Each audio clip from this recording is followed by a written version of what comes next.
Okay, so I'm going to show you how we could have approached these via substitution. Now, I will be honest with you, there's only certain ones that would apply. For instance, number 1 and 2, back to the notebook paper and oranges, these wouldn't be ideal for substitution because of a reason I'll show you here in a second.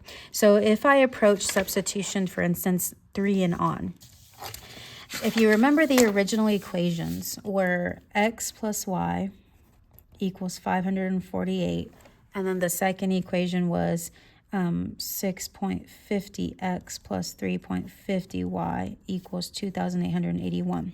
Now, the reason why this is more or less a substitution example is like, well, miss, it's not y equals or x equals.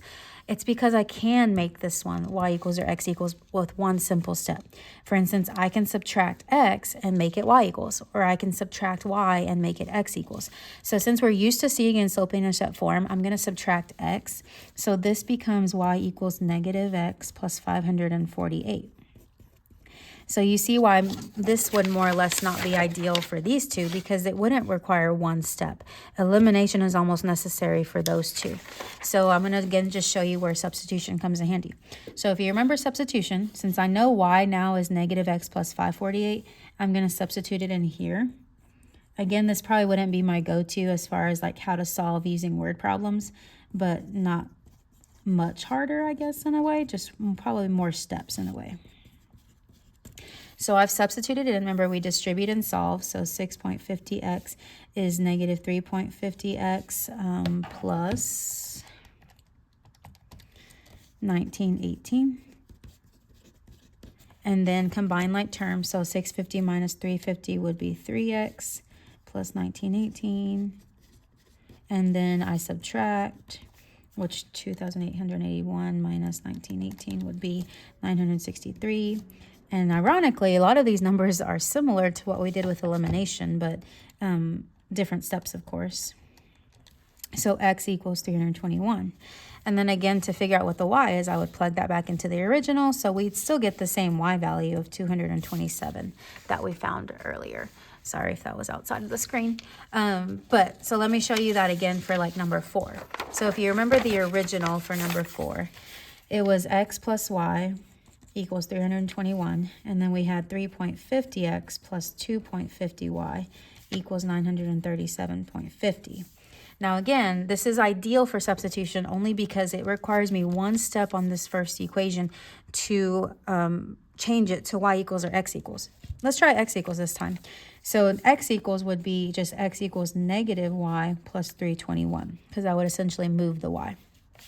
With that, I'm going to substitute this in for the x.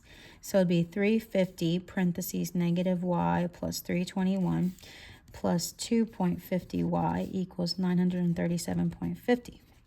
And then I distribute and solve. So if equations is more your forte, this would be ideal for you.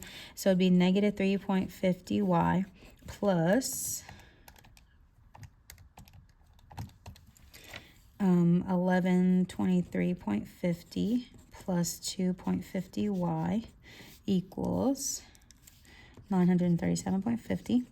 And then you combine like terms, so this would be negative 1y equals, after I subtract the 1123.50 to save us time,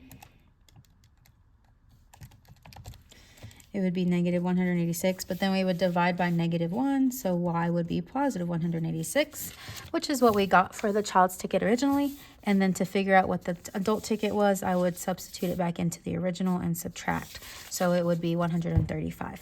So there it is again. I'm going to do it one more time for the number 5, the dimes and dimes and nickels. Again, substitution is ideal only when one of the equations is able to convert to either slope-intercept form or solve for x. Just kind of depends on preference and like how more willing you are to do it.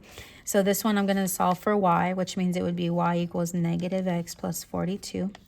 Again, I would substitute it in for the y here, just like we did with substitution, which often becomes the forgotten one after a while. So I distribute and solve, which would be negative 0.05x minus or plus 2.1 And then combine like terms, so this will be 0.05x. After I subtract the 2.1, it'd be 1.20. Divide that by 0.05. So the number of dimes I have, like we found earlier, was 24. Again, to figure out how many nickels, I put 24 in for x and then subtract. So we would have ended up with 18 as well. So that's just a strategy to do substitution as opposed to elimination.